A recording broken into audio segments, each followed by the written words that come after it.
Yo mga kablagag, at ito po ang next vlog ko dahil wala akong maiisip na content ito na lang, magkwentuhan na lang tayo at dagdag ko na lang din sa vlog ko. At gusto ko sanang mag-share tayo ng mga nakakatakot na mga bagay dahil total malapit na ang pista ng patay.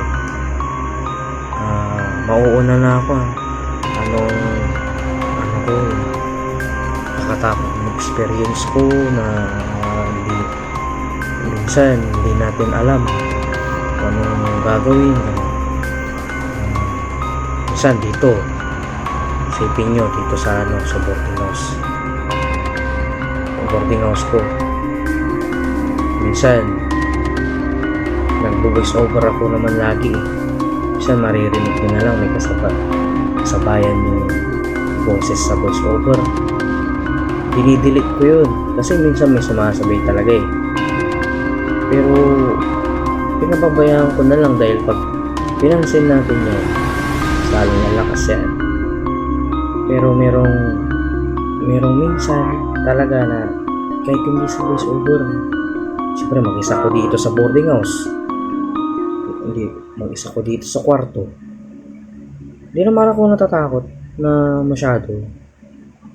Saka minsan pati boses ko ginagaya, tapos hindi mo alam nasa likod ko na.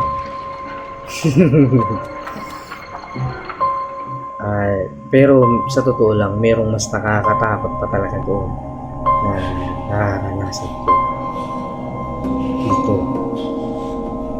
Ayaw ko masyadong ikwento sa iba dahil di naman talaga sila basta-basta maniniwala, tapos sasabihin lang nila okay lang yan, hayaan mo lang, lilipas din yan, sabi. Pero sa totoo lang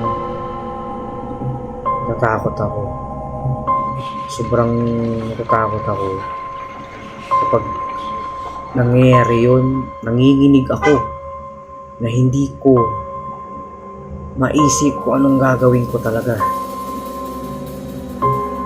Yung feeling na mangiyak-ngiyak na lang ako, magdadasal lang mabuti, ewan kung magagalit na lang ako. Yung ang kinakatakutan ko talaga dito na talagang as in sobrang natatakot ako ay pag wala akong pera dahil wala akong pambayad ng upa. Natatakot ako mapaalis dito, tapos isipin mo pambayad ng kuryente, pambayad ng tubig, tapos pambudget mo pa papasok ako sa trabaho. Siyempre iisip ako yan, pag nakakatakot talaga pag wala kang pera. Kaya